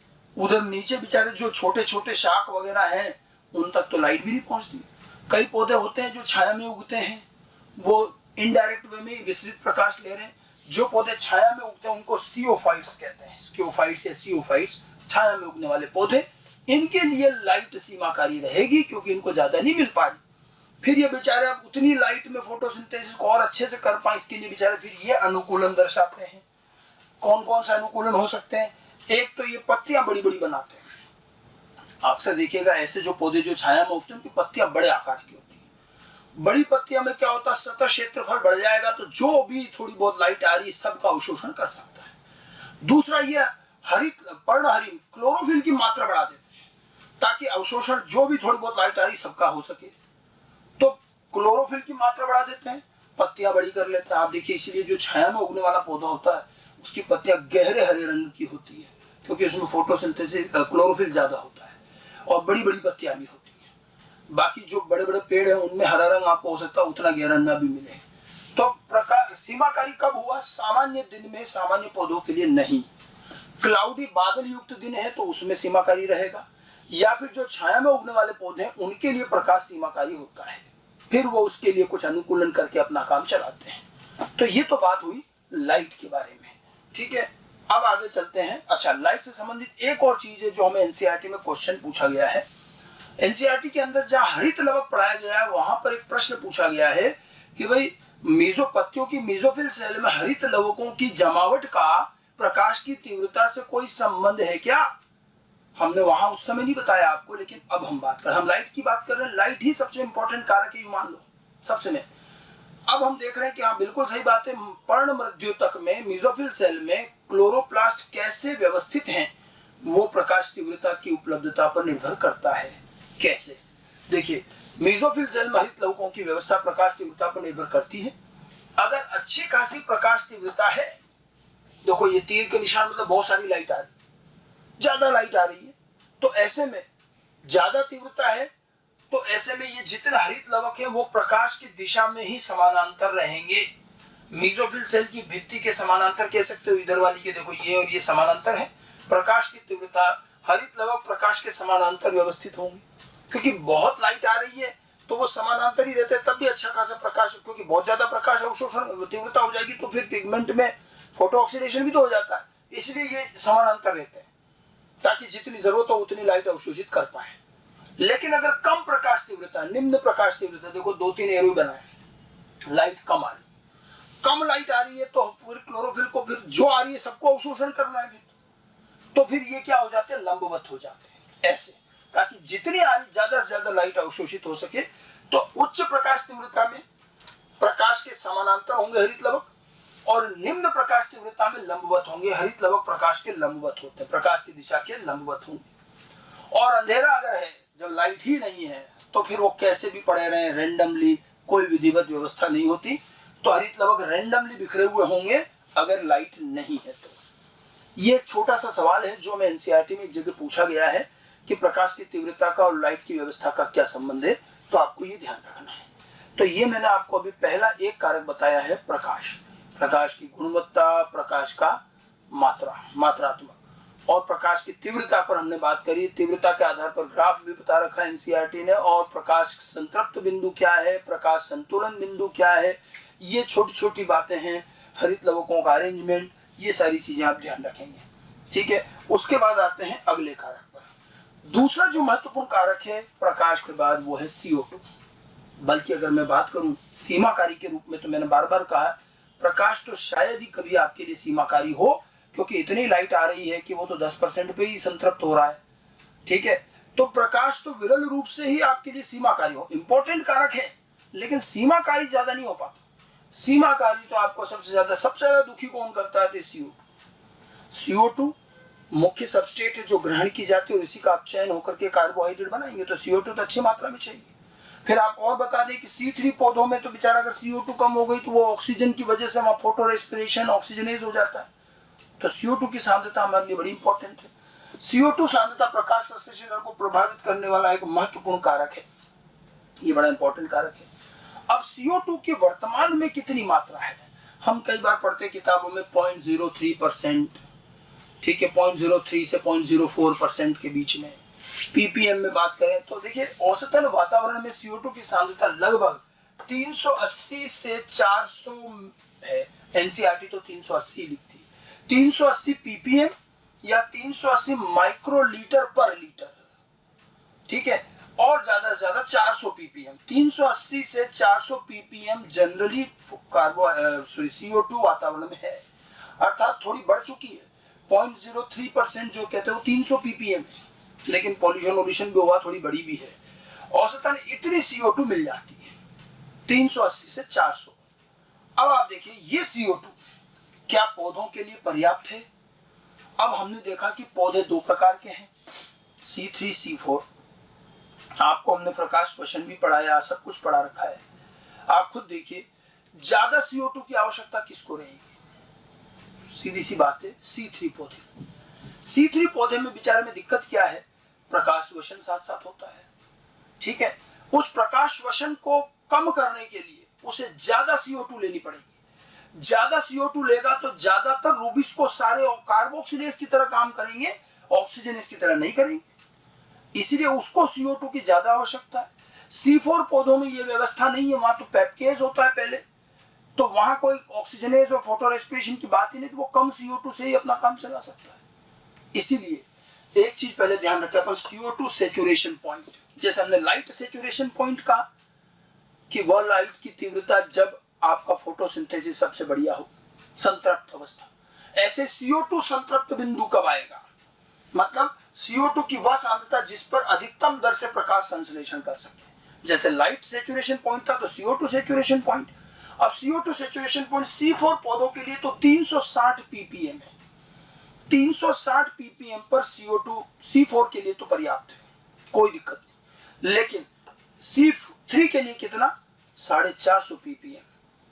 क्यों? ये ज्यादा क्यों चाहिए? प्रकाश श्वसन के प्रभाव को भी उसको कम करना पड़ता है, वो फोटो से रेस्पिरेशन की समस्या, तो वो ज्यादा CO2 लेता है। रूबिस्को को अगर उसको कार्बोक्सिलेज की तरह चलाना है तो उसको ज्यादा CO2 ले जानी पड़ेगी, तो उसका जो CO2 संतृप्तता है वो 450 ppm पर आता है, जबकि C4 का 360 p आ जाता है। अब देखिए वातावरण में कितनी उपलब्ध है? 380 मान लेते हैं कम से कम। तो वातावरण में उपलब्ध CO2 किसके लिए संतृप्त है, किसके लिए पर्याप्त है? C4 के लिए कि C3 के लिए? C4 के लिए। C4 को तो कितना? 360 ही चाहिए। तो C4 पौधों को कभी CO2 की कमी महसूस नहीं होगी, वातावरण में इतनी CO2 है जो उसकी संतृप्त बिंदु के आसपास है। लेकिन C3 वाले को हमेशा मांग रहेगी, वो बेचारा संतृप्त कब हो रहा है? 450 पर, और वातावरण में 380 400 ज्यादा से ज्यादा मिल रहा है। तो इसका मतलब कौन से पौधे को और CO2 की आवश्यकता है या किसको हम CO2 दें तब उसकी फोटोसिंथेसिस और अभी बढ़ सकता है, तो वो C3 है। C4 को आप और CO2 दो, नहीं बढ़ेगा। संतृप्त बिंदु के बाद चाहे कितनी CO2 दे दो कोई मतलब नहीं, जैसे लाइट में था वैसे ही आए। तो आप देखिए C4 पौधों में CO2 विरल रूप से ही कभी सीमाकारी होगी और CO2 बढ़ाने से वहां दर नहीं बढ़ेगी। C3 पौधों में CO2 कंसंट्रेशन सीमाकारी रहती है और CO2 बढ़ाने पर उसकी दर भी बढ़ती है। इस चीज को NCERT में भी और बल्कि एक ग्राफ के रूप में दर्शाया जा सकता है। देखिए ये भी प्रकाश संश्लेषण की दर और ये CO2 सांद्रता। ये जो पिंक कलर का ग्राफ है, देखो 0 से चल रहा है, ये बढ़ रहा, CO2 रेट बढ़ रही, CO2 की सांद्रता बढ़ती यहाँ जाके स्टेबल हो गई। हमने देखा कि इस बिंदु के बाद ये स्टेबल हो गया और ये बिंदु आ रहा है 360 ppm, अर्थात ये C4 पौधों का ग्राफ है जिसका संतृप्त बिंदु कहा गया 360 के बाद दर कांस्टेंट हो गई। अब ये सीमाकारी नहीं, 360 से कम होगी तब होगी। और एक और पीली लाइन बना रखी, देखिए इसमें CO2 ये बढ़ता जा रहा है। अब देखो इसका CO2 यहाँ आगे से जीरो से लगभग जीरो से शुरू हो रहा है, ये थोड़ा बाद में हो रहा है, ठीक है। इसका मतलब यहाँ थोड़ी CO2 तो पहले वैसे देनी पड़ेगी कि वो फोटो रेस्पिरेशन को भी ओवरकम करे, उसके बाद बढ़ना शुरू होता है और बढ़ता बढ़ता बढ़ता देखो यहाँ आकर के ये कांस्टेंट हुआ, ये है 450 पर, यानी कि ये C3 की लाइन है, ये C4 की लाइन है। C4 का कर्व 360 पर ही संतृप्तता दर्शा रहा है, उसके बाद नहीं बढ़ रही, और C3 का 450 ppm पर संतृप्तता दर्शा रहा है। मैंने बीच में एक लाइन और बनाई है वातावरणीय CO2, जो कितनी है 400। अब वातावरणीय CO2 से C4 का जो आवश्यकता है संतृप्तता तो कम है, ये 380 400 करीब है, ये 360 ही चाहिए, इसीलिए तो C4 वालों को तो पहले ही संतृप्त हो गए, वो जो उपलब्ध CO2 उसी में बढ़िया काम चल रहा है। लेकिन C3 वालों का 450 पीछे आ रहा है, यानी कि आप वातावरण में जो CO2 है उससे भी अगर आप बढ़ाते हो तो भी C3 के अंदर तो फोटोसिंथेसिस बढ़ेगा।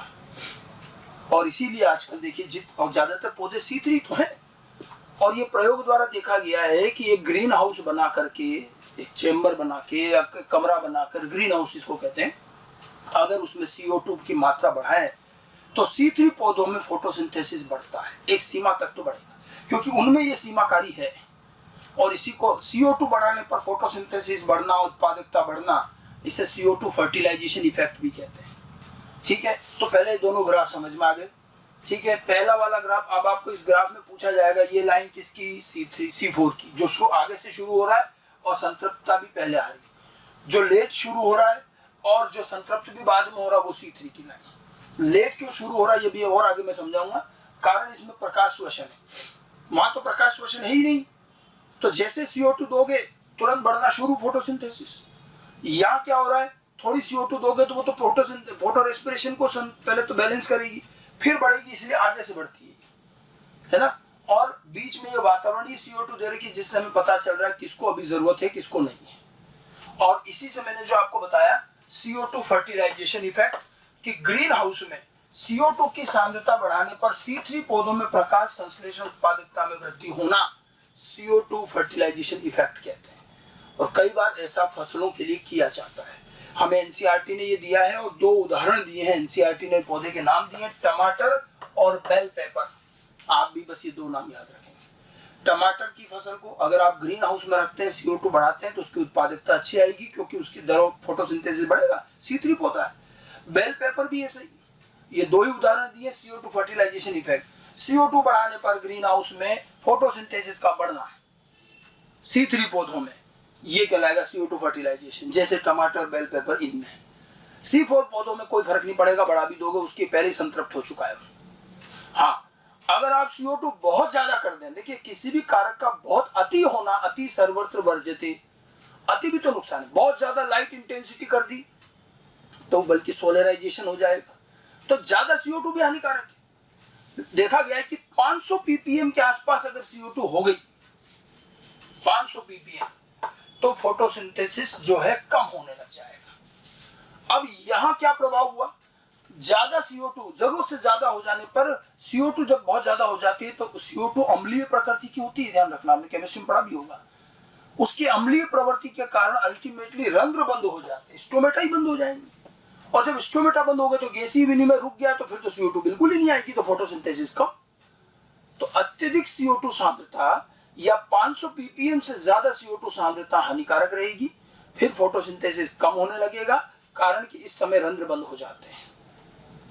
अब आप देखिए प्रकृति में अभी इस समय 400 ppm के आसपास तो पहुंच ही गया, हम लोग जितना प्रदूषण कर रहे हैं। और यही तो डर है कि किसी दिन अगर बहुत ज्यादा पोल्यूशन हो गया, 500 ppm से ऊपर क्रॉस कर गए, तो भाई साहब आपके फोटोसिंथेसिस सब कम हो जाने वाले, पौधे बहुत ज्यादा प्रभावित होंगे।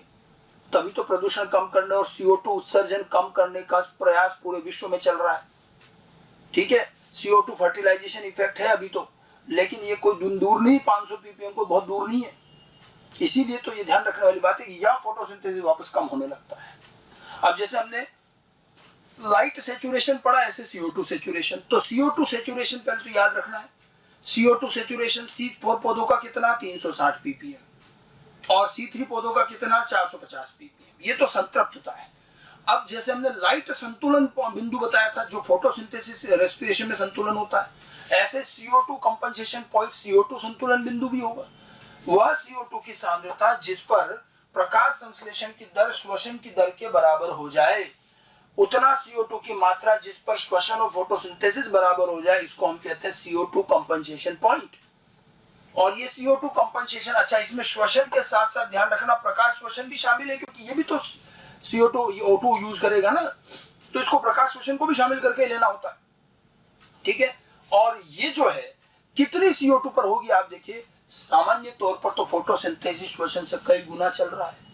मैंने कहा था कि भाई लाइट के हिसाब से बात करी तो सुबह और शाम में ही जाकर वो बराबर आता, बाकी तो 10 गुना ज्यादा चलता है। अगर मैं CO2 सांद्रता पे बात करूं तो C4 पौधों में 0 से 10 ppm, मतलब 0 से ऑलमोस्ट 5-10 ppm पर ही श्वसन के तो बराबर आ जाएगा। जरा सी CO2 दी और फोटोसिंथेसिस शुरू होते ही वो तो श्वसन के बराबर आ गया, क्योंकि C4 पौधों की उत्पादकता बहुत अच्छी है और वहां प्रकाश श्वसन नहीं है, ठीक है, इसलिए जल्दी बराबर आ जाती है। C3 पौधों में श्वसन की दर के बराबर आने में थोड़ा समय लगेगा, क्योंकि यहाँ श्वसन के साथ साथ और कौन सा है, प्रकाश श्वसन है, इसको भी तो संतुलित करना पड़ेगा, इसलिए वहां 25 से 100 ppm चाहिए।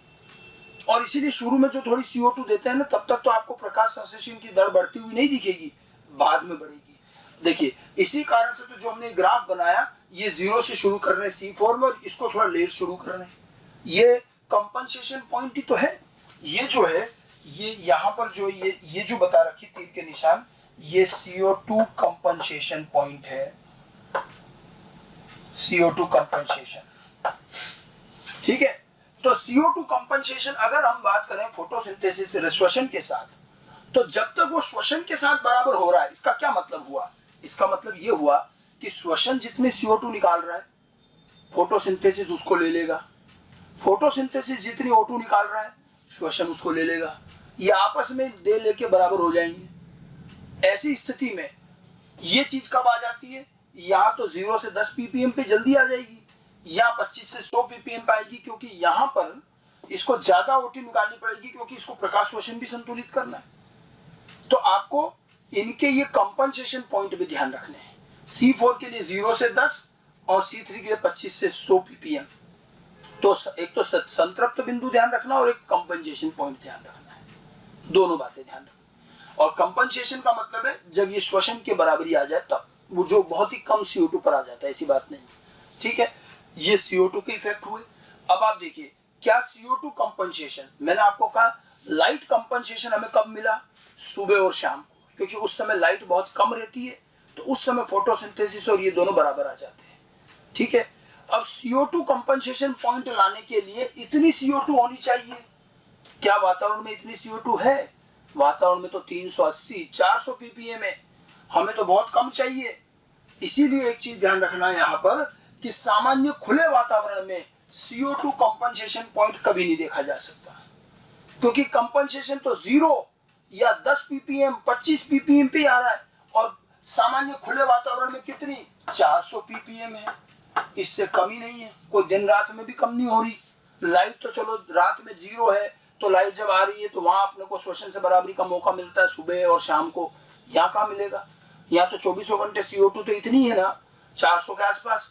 तो जो CO2 कंपनसेशन चाहिए वो कंपनसेशन पॉइंट से वातावरण की CO2 काफी अधिक है, तो प्रकृति में ऐसे खुले में आपको कभी भी CO2 कंपनसेशन पॉइंट नहीं आएगा। हाँ, आप नियंत्रित अवस्था में ला सकते हो, किसी कृत्रिम चैम्बर में CO2 कम करके ला सकते हो कृत्रिम रूप से।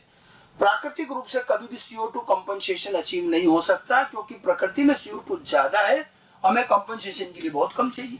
देखिए श्वसन से बराबरी कराने में प्रकाश संश्लेषण को बहुत कम लाना पड़ेगा, क्योंकि वो 10 गुना चलता है, तो लाइट भी कम करनी पड़ेगी, CO2 भी कम करनी पड़ेगी। लाइट तो कम होती है, चलो साहब रात में नहीं है तो सुबह शाम में कम ही मिलेगी, लेकिन CO2 थोड़ी कम होगी, और इसीलिए CO2 की कमी तो लाना ही मुश्किल है। तो ये काम प्राकृतिक रूप से नहीं होता है। हाँ, कृत्रिम चैम्बर में आप CO2 कम करके कर सकते हो, ध्यान रखिएगा।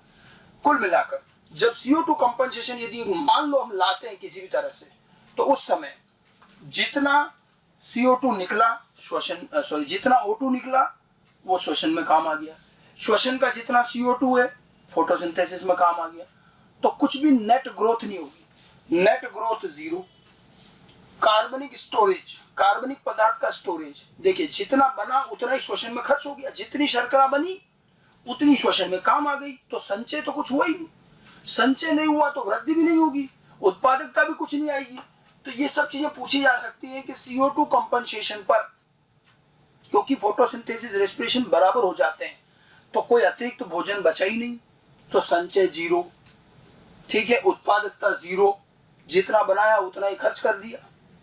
जो बचता है ना वो होती नेट प्राइमरी प्रोडक्टिविटी, किसको कहते हैं, सारे खर्चे निकालने के बाद जो बचा, पौधे ने जितना शर्करा बनाया अपना श्वसन निकालने के बाद जो बचा वो उसकी उत्पादकता है, तो वो तो जीरो रही ना, बचा ही नहीं कुछ, और इसीलिए वृद्धि नहीं होगी। जब कुछ बचेगा ही नहीं तो वृद्धि भी नहीं है, और किसी तरह का गैसीय विनिमय भी नहीं है, इधर की गैस इसके काम आ गई, इधर की इसके काम आ गई, तो ये सब चीजें जीरो रहती हैं। ये बड़े काम की चीज है कि अगर हम CO2 कंपनसेशन पर फोटोसिंथेसिस और प्रकाश संश्लेषण को बराबर कर देते हैं, हालांकि ये काम कृत्रिम रूप से ही होगा, लेकिन ऐसे में न कोई गैसीय विनिमय होगा, न कोई कार्बनिक खाद्य बचेगा, संचय कुछ नहीं होगा, संचय नहीं होगा तो वृद्धि नहीं होगी और उत्पादकता भी जीरो आएगी। लेकिन पौधे को केवल अपने खुद के लिए भोजन थोड़ी बनाना है, अगर पौधा अपने ही काम के लिए भोजन बनाने लगे तो उसको तो बहुत कम फोटोसिंथेसिस करना है, लेकिन पौधों पर तो पूरे पृथ्वी के सारे जीवों के भोजन की व्यवस्था की जिम्मेदारी है, इसीलिए वो उसका खर्चा तो बेचारे का कुछ भी नहीं है, जितना उसको चाहिए श्वसन में उससे 10 गुना ज्यादा फोटोसिंथेसिस कर रहा है ताकि कुछ बचे और वो फिर हम जंतुओं और अन्य जीवों के काम आ सके, इसीलिए तो फोटोसिंथेसिस बहुत ज्यादा होता है। समझ में आई बात? तो ये हमारा दूसरा कारक है CO2। लाइट और CO2 दो सबसे महत्वपूर्ण कारकों में रहेंगे, इन्हीं पर ही सबसे ज्यादा क्वेश्चन बनेंगे। चलिए और आगे बढ़ते हैं, ठीक है, अगला लेते हैं।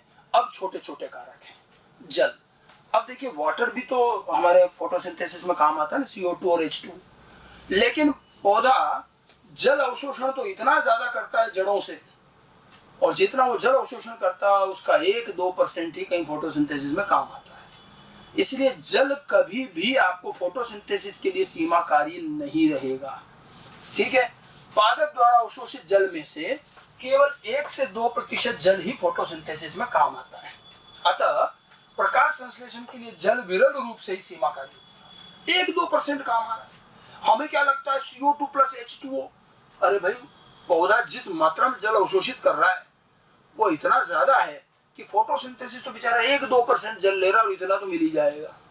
इसलिए वाटर कभी दिक्कत नहीं करेगा आपको। जल की कमी अगर होती है तो कैसे फोटोसिंथेसिस प्रभावित होगा जरा वो भी समझ लें। मान लेते हैं जल कम हो गया, तो एक तो इसका प्रत्यक्ष प्रभाव, एक अप्रत्यक्ष प्रभाव। प्रत्यक्ष प्रभाव क्या है? सीधा जो जल फोटोसिंथेसिस में काम आ रहा है वो कहाँ काम आ रहा है? फोटोलिसिस में। H2O टूट के ऑक्सीजन मुक्त होती। अगर मान लो जल इतना ही कम हो गया तो सीधा प्रभाव तो क्या रहेगा कि उसका फोटोलिसिस प्रभावित होगा। हालांकि ये अवस्था आ ही नहीं पाएगी, ये विरल संभावना मानी जाएगी। इतना न्यूनतम जल तो है ही है, 1-2% ही तो काम आ रहा है, कि ये चीज होने की संभावना बहुत कम है। हाँ, जल अगर थोड़ा कम है तो अप्रत्यक्ष प्रभाव ज्यादा हो सकते हैं। सीधे फोटोसिंथेसिस का डायरेक्ट इफेक्ट तो क्या है कि फोटोलिसिस नहीं हो, और ऐसी स्थिति ऐसी नौबत बहुत कम आएगी। अप्रत्यक्ष प्रभाव ये कि जल की जब भी कमी होती है तो हमारे रंध्र बंद हो जाते हैं, स्टोमेटा से जल का ह्रास हो रहा है, ठीक है। जब जल अवशोषित ही कम हो रहा है तो स्टोमेटा बंद कर दिए जाते हैं ताकि जल का ह्रास ना हो। तो जैसे ही जल की कमी रहेगी तो रंध्र बंद हो जाएंगे। रंध्र बंद होने का नुकसान क्या है? CO2 का प्रवेश रुक जाएगा, ठीक है। CO2 का अगर प्रवेश रुक गया तो गैसीय विनिमय रुक गया, तब फिर जो है फोटोसिंथेसिस CO2 की वजह से प्रभावित हो रहा है। आप देखो जल की कमी से भी जल की वजह से प्रभावित नहीं हो रहा, CO2 कम आएगी, रंध्र बंद हो जाएंगे, गैसीय विनिमय कम हो जाएगा, तो CO2 की वजह से प्रभाव आएगा। और यही एक सामान्य प्रभाव है, मतलब जल की कमी इनडायरेक्ट रूप में CO2 की कमी कर देगी, वो प्रभाव फिर भी कहीं आ सकता है। और जब जल की कमी होती है तो पत्तियां मुरझा जाती हैं, म्लानी, विल्टिंग कहते हैं। तो पत्तियां विल्टिंग हो जाती हैं, जल की कमी से मुरझा जाती हैं, गोल गोल रोल हो जाती हैं पत्तियां, रोलिंग हो जाता है, ठीक है। रोलिंग होने पर क्या होगा? सतह क्षेत्रफल में कमी आ जाएगी। ये सब क्यों हो रहा? पानी की कमी से। रोलिंग होने से भी पानी कम निकलेगा, लेकिन नुकसान क्या है? सतह क्षेत्रफल कम हो गया तो फोटोसिंथेसिस भी कम होगा। तो ये अप्रत्यक्ष प्रभाव फिर भी आपको देखने को कभी मिल सकते हैं जल की कमी से। प्रत्यक्ष प्रभाव फोटोलिसिस इतना ज्यादा प्रभावित नहीं होगा, इतना जल तो होता ही है। हाँ, रंध्र बंद होने से CO2 नहीं मिल पाएगी, सतह क्षेत्रफल कम हो जाएगा, ये सब चीजें हैं जो फोटोसिंथेसिस को इनडायरेक्टली प्रभावित करेगी। बाकी जल रेयरली ही आपके लिए सीमाकारी रहेगा। और कोई बहुत ज्यादा बड़ी बात नहीं जल को लेकर। आगे चलते हैं, अगला आता है तापमान। अगला कारक है तापमान। अब देखिए तापमान, अगर हम लाइट और डार्क रिएक्शन की बात करें फोटोसिंथेसिस की, तो लाइट रिएक्शन तो प्रकाश का अवशोषण कर रही है, अच्छी खासी तीव्रता चाहिए, तो वो तापमान से लगभग स्वतंत्र रहती है। ज्यादा भी हो जाएगा कोई दिक्कत नहीं। लेकिन हमारी डार्क रिएक्शन में है केल्विन चक्र, जो पूरी तरह से एंजाइम से चलता है, और जो कार्य एंजाइम से होता है, एंजाइम ताप संवेदी होते हैं। 45 डिग्री के बाद तो एंजाइम निष्क्रिय हो जाते हैं, और जो भी हमारा फिजियोलॉजिकल कार्य एंजाइम के द्वारा हो रहा है वो तापमान से संवेदनशील रहेगा, और ज्यादा तापमान बढ़ाने पर एंजाइम निष्क्रिय हो जाएंगे और फिर काम नहीं होगा। तो यहाँ पर भी तापमान का मुख्यतः प्रभाव डार्क रिएक्शन पर पड़ेगा। डार्क रिएक्शन को प्रभावित करता है क्योंकि ये एक एंजाइमेटिक प्रक्रिया है, एंजाइम तापमान से संवेदनशील होते हैं। लाइट रिएक्शन तापमान से अधिक प्रभावित नहीं होगी, क्योंकि लाइट रिएक्शन में आप देखो कोई एंजाइम भी नहीं है, और वहां तो वैसे भी अवशोषण हो रहा था तापमान से, उनको फर्क नहीं पड़ेगा। डार्क रिएक्शन प्रभावित होती है। पौधों के लिए उपयुक्त तापमान ध्यान रखना पूछा जा सकता है। C3 पौधे 20 से 25 डिग्री का तापमान इनके लिए उपयुक्त है, लेकिन C4 पौधे और भी उच्च तापमान के लिए अनुकूलित है, और वो 30 से 40 डिग्री सेंटीग्रेड पर भी इनका ये उपयुक्त तापमान रहता है। मतलब C3 के लिए थोड़ा उपयुक्त तापमान कम है, 20 से 25, C4 के लिए 30 से 40 डिग्री रहता है। थोड़ा ये अच्छे तापमान पर भी ग्रो होते हैं। आपको हमने बताया भी था कि C4 पौधे ट्रॉपिकल ग्रास है, उष्ण कटिबंधीय पौधे हैं, जहाँ अच्छी खासी हीट आती है, लाइट आती है, तो वहां तापमान ज्यादा भी चलेगा। और इनमें क्रेन्ज एनाटॉमी होने की वजह से ये तापमान का ज्यादा प्रभाव आपके डार्क रिएक्शन बंडल शीट तक नहीं आएगा, इसीलिए ये अधिक तापमान पे भी चलेंगे। ये इसी तरह से अनुकूलित होते हैं क्रेन्ज एनाटॉमी, और उस वजह से, ठीक है। कभी कभी कुछ ऐसे जीव हैं, पौधे हैं, जो बहुत ही विषम तापमान पे भी काम करते हैं, जैसे कुछ जिम्नोस्पर्म जो बहुत ऊंचाई पर मिलते हैं, लाइकेंस -20 से -35 डिग्री पर भी फोटोसिंथेसिस करते हुए देखे गए हैं। ये कुछ विशेष अनुकूलन है, ठीक है। ऐसे ही मरुद्भिद जो रेगिस्तानों में मिलने वाले पौधे 50-55 डिग्री तक के तापमान पे भी काम करते हैं। और ऑसिलेटोरिया जैसा नीलहरित शैवाल गर्म पानी में मिलता है, 70-80 डिग्री पर भी वो फोटोसिंथेसिस कर रहा है। हालांकि इनमें इनके लिए अनुकूलन होते हैं, उन अनुकूलनों के डिटेल में अपने को नहीं जाना है, लेकिन ये तो उपयुक्त रेंज है। और ये कुछ विशेष परिस्थितियां हैं कि बहुत कम तापमान पर भी और बहुत ज्यादा पर भी कुछ पौधे फोटोसिंथेसिस कर पाते हैं, कुछ विशेष अनुकूलनों की मदद से।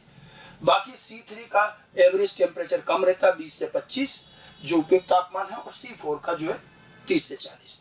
एक अध्ययन ये देखा गया कि उपयुक्त तापमान की रेंज में ये देखा गया है कि जब तापमान बढ़ाते हैं तो दर बढ़ती है, और लगभग 10 डिग्री तापमान बढ़ाने पर प्रकाश संश्लेषण की दर डबल हो जाती है।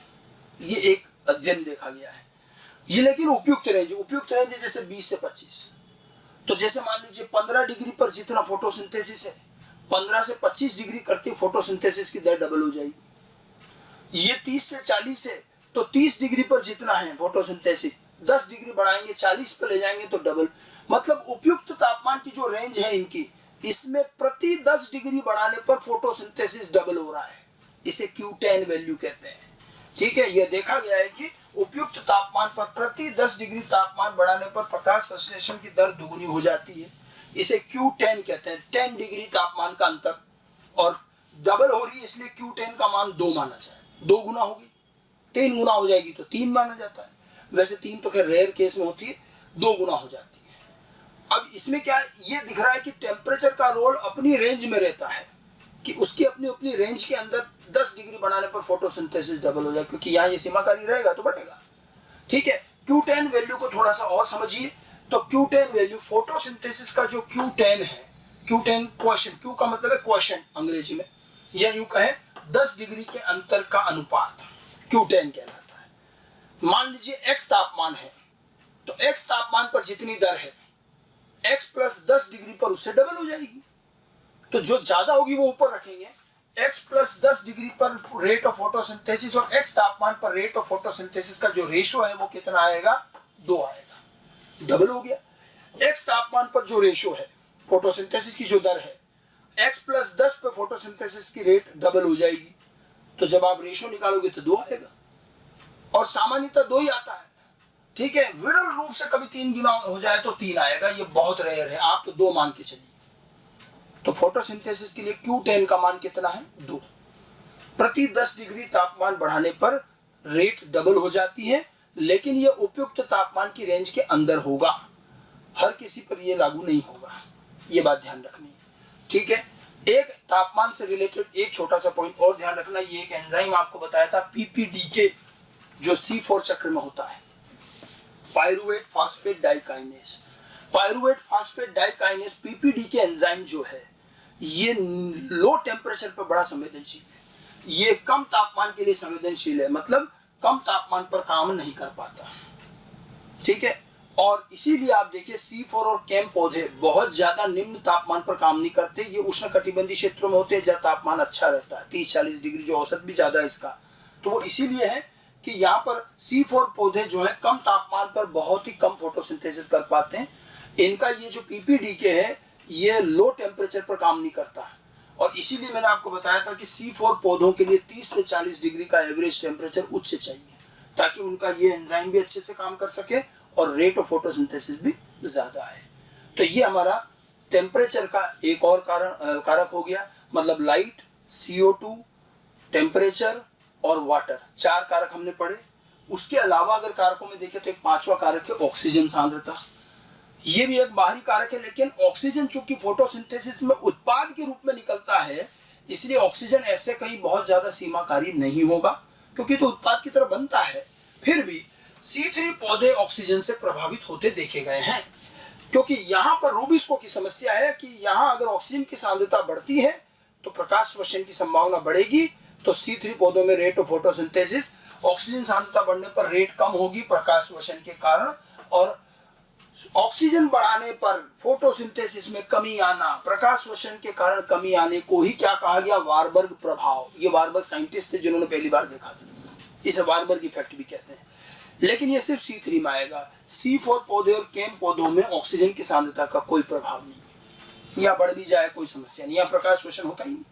प्रकाश श्वसन की वजह से C3 पौधे अधिक ऑक्सीजन सांद्रता में कम फोटोसिंथेसिस करेंगे। इससे ज्यादा ऑक्सीजन को लेकर के हमें और कोई ज्यादा चीजें ध्यान नहीं रखनी, ये बहुत बड़ा कारक है भी नहीं, ये उत्पाद है, ये तो बन रहा है, इसलिए इसका इतना इफेक्ट नहीं आएगा, ठीक है। तो ये तो थे हमारे सारे के सारे क्या है, बाहरी कारक।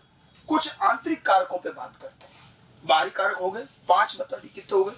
सबसे पहले लाइट, उसके बाद CO2, वाटर, टेम्परेचर, 4 मुख्य और एक ऑक्सीजन 5वां, बस।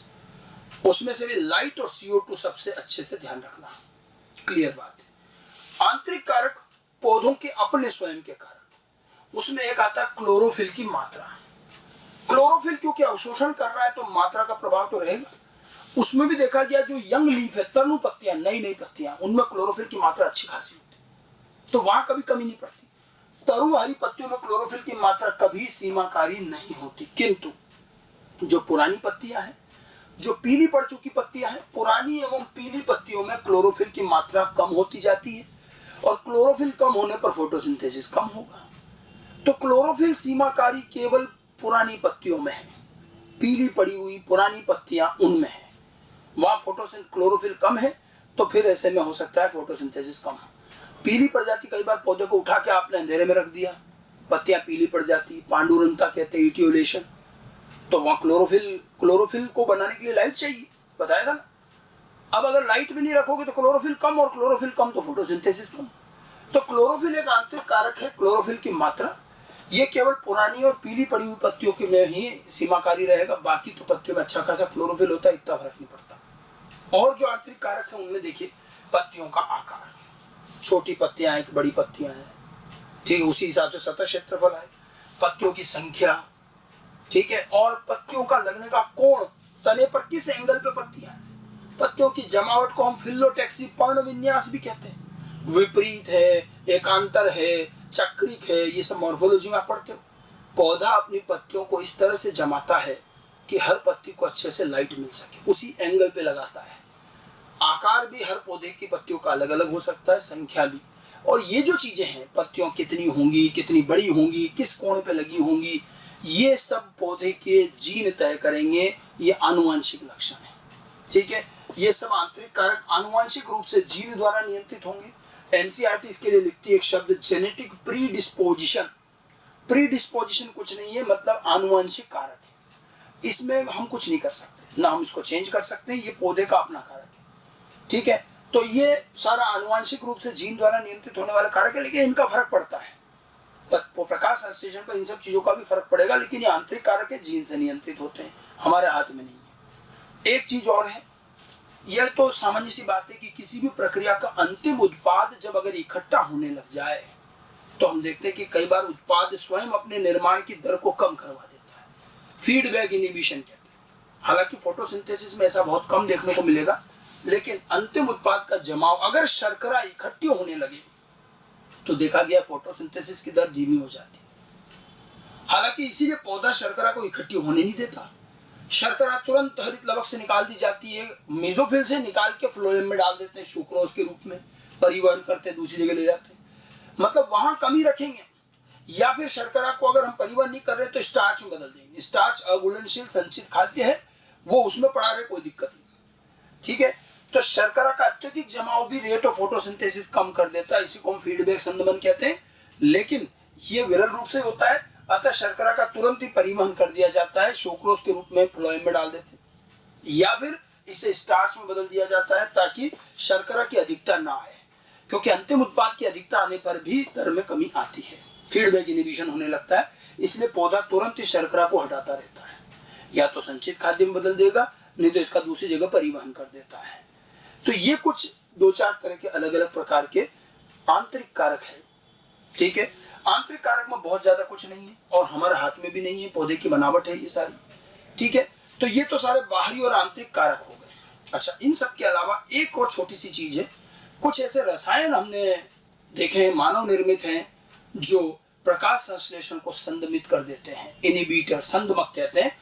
एक आखिरी चीज और देख सकते हो आप, फोटोसिंथेसिस के संदमक यानी कि इनहिबिटर, प्रकाश संश्लेषण को रोकने वाले, कम करने वाले कुछ ऐसे केमिकल, वैसे एनसीईआरटी में मेंशन नहीं है, फिर भी थोड़ा बहुत ही हमारे दूसरे टॉपिक में काम आते हैं, इसलिए ध्यान रखना। कुछ संदमक ऐसे हैं जो PS2 को रोकते हैं और कुछ ऐसे हैं जो PS1 को रोकते हैं। PS2 यानी कि P680, यहाँ से इलेक्ट्रॉन निकलता है, कौन लेता है? फियोफाइटिन। फियोफाइटिन से प्लास्टोक्विनोन को जाता है।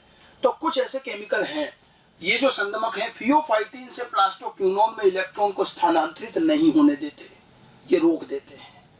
क्या नाम है इनका? एक तो है DCMU, डाइक्लोरोडाइमिथाइल यूरिया, नाम याद रखना, DCMU, डाइक्लोरोडाइमिथाइल यूरिया। और एक है PN, परऑक्सी एसिटाइल नाइट्रेट। ये जो दोनों हैं PS2 के संदमक हैं और फियोफाइटिन से प्लास्टोक्विनोन में इलेक्ट्रॉन को जाने नहीं देते। इसमें पेन जो होता है, ये तो प्रदूषक है, जो वातावरण में प्रदूषण के कारण उत्पन्न हुआ है, तो प्रदूषण का हानिकारक इफेक्ट देखिए। पेन अगर ज्यादा बनता है तो फोटोसिंथेसिस में प्रभाव आएगा। ऐसे PS1 के संदमक ये क्या करते हैं, FRS से, देखिए P700 से इलेक्ट्रॉन गया FRS के पास, FRS से FD में जाता है फेरिडॉक्सिन के पास, तो ये संदमक FRS से FD में इलेक्ट्रॉन ट्रांसफर नहीं होने देते। यहाँ भी दो नाम है, पैराक्वेट एंड डाइक्वेट, हो सकता है मॉड्यूल में ज्यादा हो, बट ये दो नाम ध्यान रखेंगे। Dichlorodimethyl urea DCMU and peroxyacetyl nitrate नाइट्रेट पेन, ये दोनों PS सेकेंड के संदमक हैं जो फियोफाइटिन से प्लास्टोक्विनोन को इलेक्ट्रॉन नहीं जाने देंगे। और ऐसे पैराक्वेट, डाइक्वेट, ये दोनों PS1 के संदमक हैं जो FRS से FD में इलेक्ट्रॉन नहीं जाने देते, और इनकी वजह से फोटोसिंथेसिस की लाइट रिएक्शन नहीं हो पाएगी, और लाइट रिएक्शन नहीं होंगी तो फोटोसिंथेसिस वैसे रुक जाएगा। अब अगर कोई आपसे थोड़ा और दिमाग लगवाए तो आप जरा देखो, PS2 के संदमक ज्यादा हानिकारक होंगे या PS1 के? पहली बात। और हम इन संदमकों का क्या उपयोग कर सकते हैं? दूसरी बात। देखो, अगर PS2 काम नहीं करेगा तो लाइट रिएक्शन का कौन सा प्रोसेस रुक जाएगा, चक्रिक या अचक्रिक? PS2 किस में काम आता है? नॉन साइक्लिक में, साइक्लिक में नहीं आता। तो PS2 का संदमक क्या करेगा, नॉन साइक्लिक प्रोसेस जो होता है, नॉन साइक्लिक को रोकेगा, इससे केवल नॉन साइक्लिक प्रोसेस को रोकेगा। PS1 लेकिन आप देखिए साइक्लिक में भी काम आता है, नॉन साइक्लिक में भी। तो यहां जो है साइक्लिक व नॉन साइक्लिक दोनों को अफेक्ट करेगा। तो इससे तो भाई साहब ज्यादा नुकसान हो गया। PS2 का संदमक अगर आता है तो भी साइक्लिक तो चलेगा ना, थोड़े एटीपी तो बनेंगे, यहां से नॉन साइक्लिक रुकेगा। और अगर PS1 के संदमक हैं तो PS1 के संदमक तो साइक्लिक नॉन साइक्लिक सबको रोक देंगे, पूरी लाइट रिएक्शन खत्म। तो ध्यान रखिएगा PS1 के जो संदमक हैं ये आपके लिए अधिक हानिकारक हैं। ठीक है, अधिक हानिकारक क्यों है? अधिक हानिकारक इसलिए है क्योंकि ये चक्रिक और अचक्रिक दोनों प्रक्रियाओं को रोक देंगे। PS1 दोनों में काम आता है, और जबकि PS2 वाले सिर्फ नॉन साइक्लिक को रोकेंगे। हाँ, ऑक्सीजन मुक्त नहीं होगी नॉन साइक्लिक रुकते ही तो, लेकिन तब भी PS1 तो दोनों को ही रोक रहा है, तो ये ज्यादा हानिकारक है। अब आप देखिए ये केमिकल क्योंकि लाइट रिएक्शन रोक देंगे, फोटोसिंथेसिस रोक देंगे, आजकल इनका उपयोग एग्रीकल्चर में शाकनाशी या खरपतवार नाशी के रूप में किया जाता है। अब जो हमारी मुख्य फसल के आसपास जो पौधे फालतू के उग जाते हैं इनको कैसे मारे? या तो हाथ से उखाड़ उखाड़ के फेंको, और नहीं तो ऐसे केमिकल छिड़क दो जिससे ये स्वयं मर जाए। तो मरेगा कैसे? फोटोसिंथेसिस रोक दो, मर जाएगा। तो ये जो है DCMU, पैन, पैराक्वेट, डाइक्वेट, इनको अब हम आजकल शाकनाशी या खरपतवार नाशी के रूप में काम में, हर्बिसाइड, उसमें भी ज्यादातर कौन से PS1 वाले लेंगे क्योंकि ये ज्यादा हानिकारक है। ठीक है, तो इनको छिड़का जाता है जिससे ये अवांछित पौधे मर जाते हैं, फोटोसिंथेसिस नहीं होगा, मर जाएंगे। तो ये हर्बिसाइड के रूप में भी काम आते हैं। ठीक है, तो संदमक के दो नाम ध्यान रखने हैं आपको, और संदमक के साथ साथ में कौन से ज्यादा हानिकारक है? जो PS1 के संदमक है। इनका आजकल हम उपयोग क्या कर सकते हैं? तो हम इसका उपयोग करते हैं खरपतवार नाशी, शाकनाशी के रूप में। ठीक है, तो बाहरी और आंतरिक कारकों के अलावा ये एक अतिरिक्त कारक मान सकते हो जो फोटोसिंथेसिस, कृत्रिम कारक है। जो संदमक है ये कृत्रिम कारक है जो फोटोसिंथेसिस को रोक देते हैं। ठीक है, तो ये अभी तक तो हमने सारे कारक पढ़े। कारकों का एक एक का इफेक्ट अच्छी तरह से ध्यान रखना। NCERT के अंदर भी अगर मैं देखना चाहूँ तो NCERT के अंदर भी देखिए कारकों के बारे में, हालांकि आंतरिक कारकों के बारे में बहुत ज्यादा बात नहीं की गई है, बाहरी कारक ही समझाए गए हैं। या पढ़ सकते हो, देखिए प्रकाश संश्लेषण को प्रभावित करने वाले कारक, और ये देखिए ये वाला ग्राफ बना रखा जो मैंने था, प्रकाश तीव्रता का ये ग्राफ है, ये सारा प्रकाश के बारे में लिखा हुआ है। ठीक है, उसके बाद में आगे बढ़ते हैं, पेज संख्या 222, 223, प्रकाश का ये सारा आ रहा इफेक्ट। उसके बाद CO2 की सांद्रता, फिर तापमान, और तापमान के बाद जल, यहाँ तक के दिए। ऑक्सीजन मैंने आपको वैसे कहा बहुत बड़ा कारक है नहीं, कि बाहरी कारक दिए। आंतरिक कारक के बारे में शुरू में ही थोड़ी सी बात NCERT ने कही है, और ब्लैकमैन का लॉ जो है वो भी थोड़ा बहुत यहाँ शुरू में जब ये कारक शुरू हुए हैं यहीं पर ही बताया गया है। थोड़ा सा आप इसको पढ़ोगे, ये देखो लिख रखा है लॉ ऑफ लिमिटिंग फैक्टर, तो ये ब्लैकमैन का कारक और ये चीज शुरू में दे रखी है। ठीक है, तो ये चीज आप NCERT से भी पढ़ लें। बाकी सारे कारकों का एक एक इफेक्ट मैंने आपको बता दिया, उसको अच्छी तरह से आप ध्यान रखें।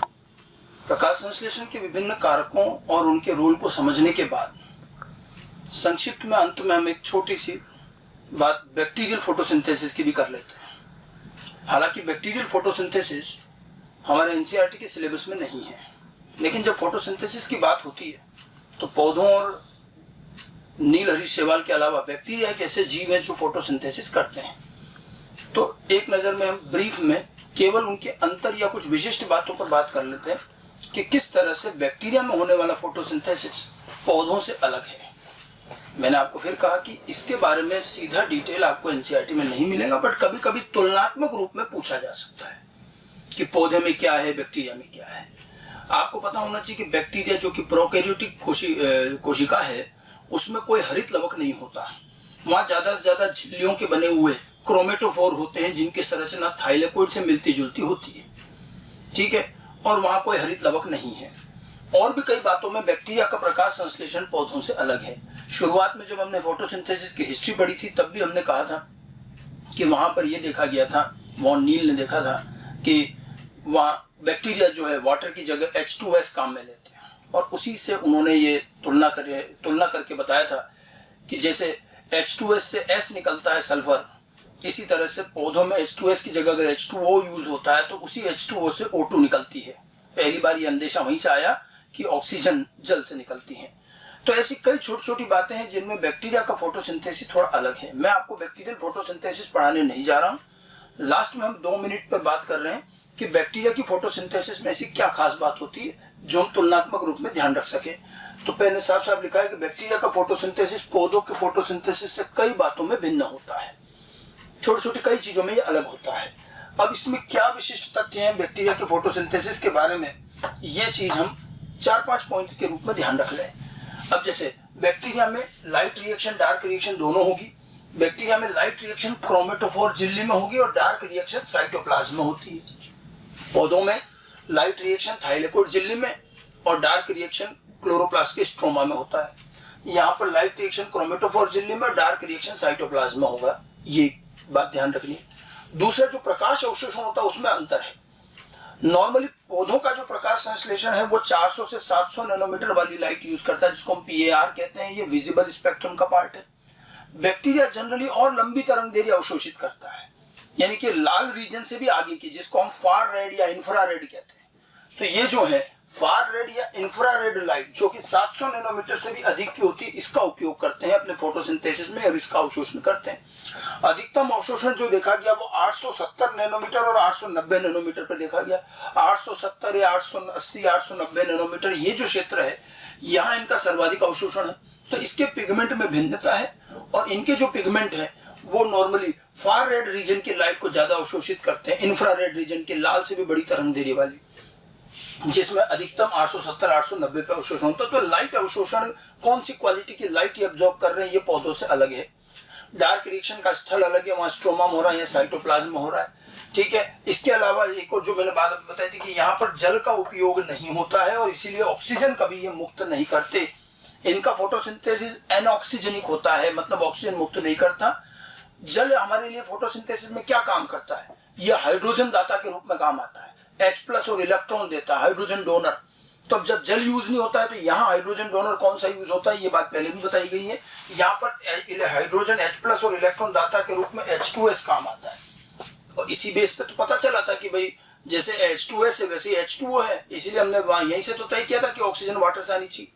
तो यहाँ H2S काम आता है, ठीक है। और भी कई दूसरे अलग अलग बैक्टीरिया में और भी दूसरे हाइड्रोजन डोनर हो सकते हैं, लेकिन वाटर नहीं होता, इसलिए यहाँ ऑक्सीजन मुक्त नहीं होती, ठीक है। हाँ, लाइट रिएक्शन के अंदर ज्यादा अंतर लाइट रिएक्शन में है। डार्क रिएक्शन तो वो एंजाइमेटिक केल्विन चक्र वैसा का वैसा ही होता है, ठीक है। नॉन साइक्लिक प्रोसेस यहाँ पर उपस्थित होता है, लेकिन ये पौधों में होने वाले नॉन साइक्लिक से बिल्कुल अलग होता है, ये थोड़ा अलग तरीके से होता है। और बैक्टीरिया के अंदर pH सेकंड जो पौधों में पाया जाता है वो नहीं होता।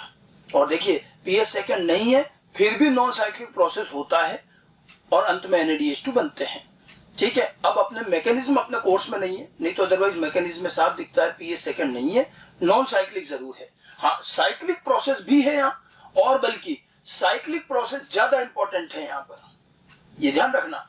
बैक्टीरियल फोटोसिंथेसिस में साइक्लिक प्रोसेस अधिक महत्वपूर्ण है, प्लांट के केस में नॉन साइक्लिक ज्यादा इंपॉर्टेंट। और एसिमिलेटरी पावर जो बनते हैं वही बनते हैं, एक तो ATP और दूसरा यहाँ NADH2 बनता है, NADPH2 नहीं, फास्फेट नहीं है यहाँ, ATP और NADH2 बनता है जो लाइट रिएक्शन में जो ऊर्जा रूप बनते हैं।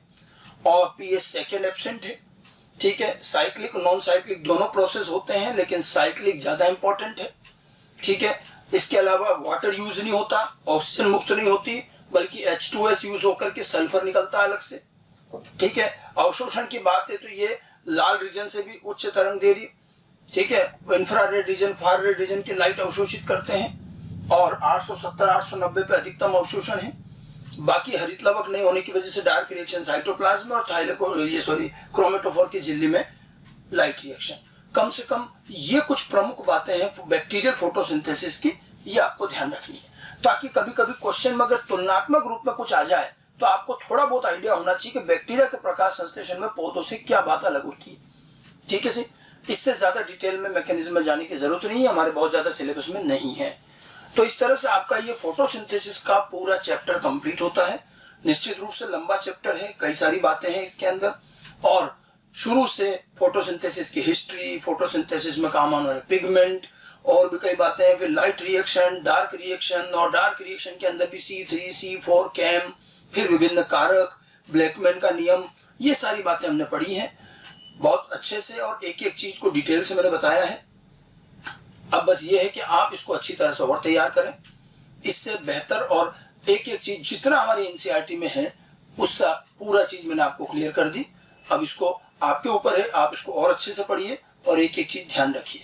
ठीक है जी, थैंक यू वेरी मच।